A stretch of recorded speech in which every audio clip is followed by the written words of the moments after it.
Justo para abordar un poco este tema de los 30 años del restablecimiento de las relaciones diplomáticas entre México y la Santa Sede, entre México y el Vaticano, saludamos a Bernardo Barranco, sociólogo y experto en temas de religión. Bernardo, ¿cómo estás? Muy buenos días. Pues, ¿qué lectura darle a este avance diplomático que ha tenido México con la Santa Sede a 30 años del restablecimiento? Buen día.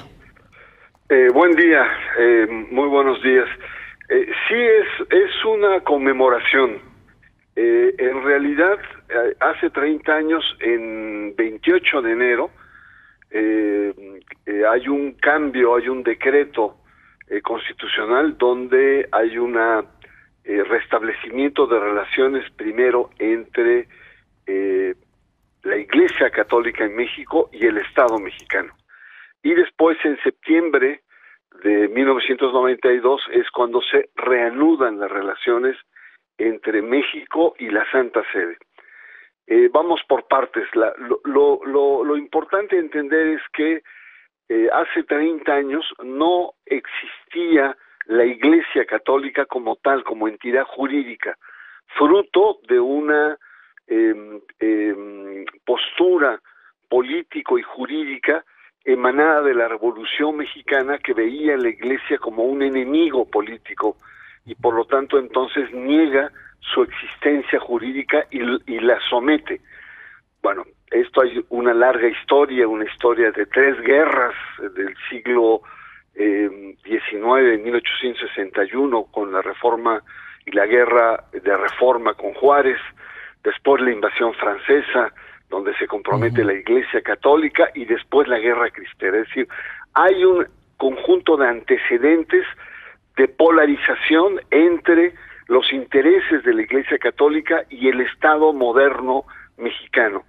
De tal suerte que esto cambia, y Salinas de Gortari, desde 1988, en su toma de posesión, anuncia que va a transformar, a modernizar y a reconciliarse con la Iglesia Católica. Y efectivamente, en el 28 de enero se restablecen las relaciones. El eje es el artículo 130 constitucional, pero hay muchos otros que cambian, como el 24, el 27, el 5, etcétera. Sí. Esto es muy importante porque da pie a que una vez que está restablecida la relación, que hay una relación, digamos, horizontal, da pie a que haya una nueva reforma de relaciones con la Santa Sede. Sí.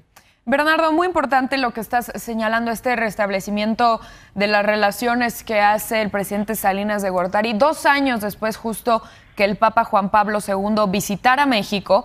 Una de las prohibiciones que levantaron fue el impedimento de que los sacerdotes pudieran vestir ropas clericales en público. A ver, quisiera hacer un símil, es decir, Juan Pablo II, muy conocido por su carisma, por sus visitas a países con conflicto, por sus mediaciones políticas. Ahora el Papa Francisco, que desde el 2014 jugó un papel importante en las relaciones Estados Unidos-Cuba, ahora ha opinado al respecto en el conflicto Ucrania-Rusia. ¿Cómo ha jugado el papel de Francisco en las relaciones del Vaticano con México? Bueno, Francisco es heredero de un restablecimiento, de una normalización entre México y el Vaticano. Esto es indudable. Hay que recordar que el Papa Juan Pablo II hizo una visita apoteótica a México, en el cual movilizó a más de 30 millones de mexicanos en mayo de 1990. Estamos hablando de poco menos de 1 año y medio que se restablecieran las relaciones entre el Estado y la Iglesia Católica.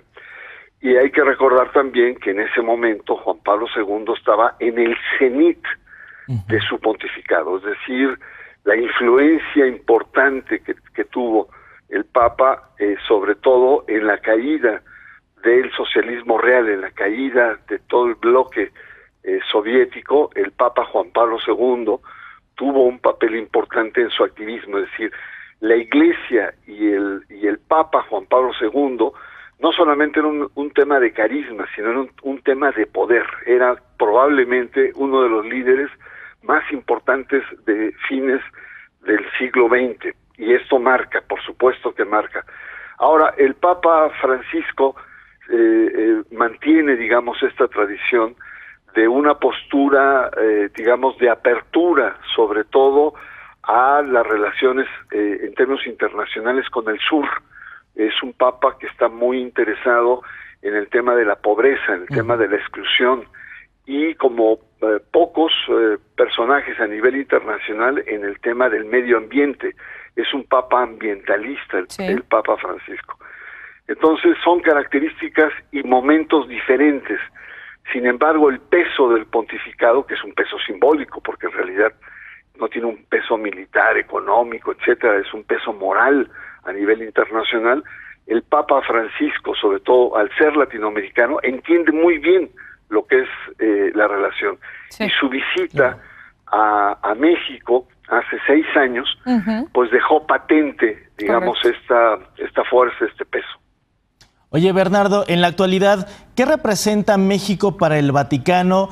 Más allá de que la gran mayoría de las personas que habitamos este país somos católicos, también tiene una población de fieles de las más grandes en América Latina. ¿Qué representa para el Vaticano? Sobre todo a raíz de los últimos contextos de temas como pederastia, temas de los abusos de curas, el tema de los legionarios. ¿Qué representa para el Vaticano México?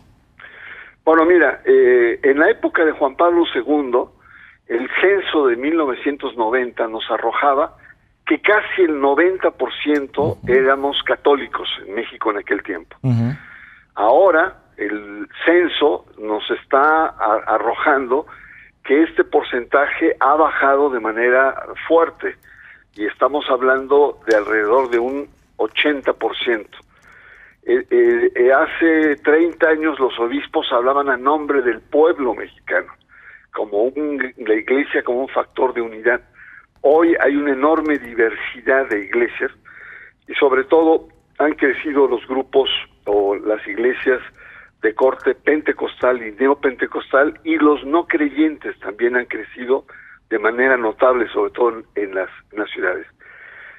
¿Qué representa para el Vaticano México? Bueno, es el primer país de habla hispana en el mundo, es el segundo país con el mayor número de católicos a nivel internacional después de Brasil, y es un país, podríamos decir, bisagra entre Estados Unidos y el conjunto de América Latina. Los latinoamericanos nos ven un poco medio agringados a los mexicanos, y somos un país puente.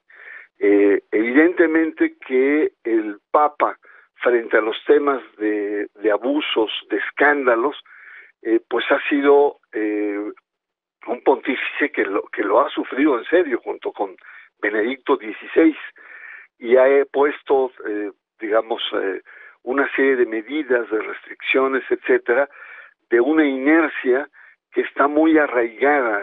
Hay un silencio cómplice que está muy arraigado en el conjunto de la Iglesia, y en el cual México es un botón, pero que están presentes en muchos otros países, sobre todo Estados Unidos, Irlanda, Alemania, etcétera.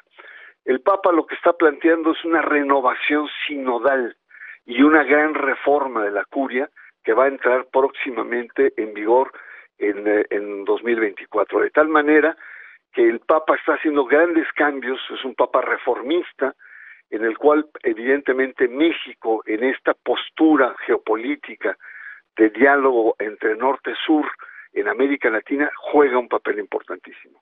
Totalmente de acuerdo contigo, Bernardo Barranco. Va a ser importante el día de hoy la presencia del presidente López Obrador, la jefa de gobierno Claudia Sheinbaum y representantes de la diócesis mexicana. Como siempre, han tenido estrecha relación con la política en México. Te agradecemos por tomarnos la comunicación y que tengas buen día. Igualmente, buen día.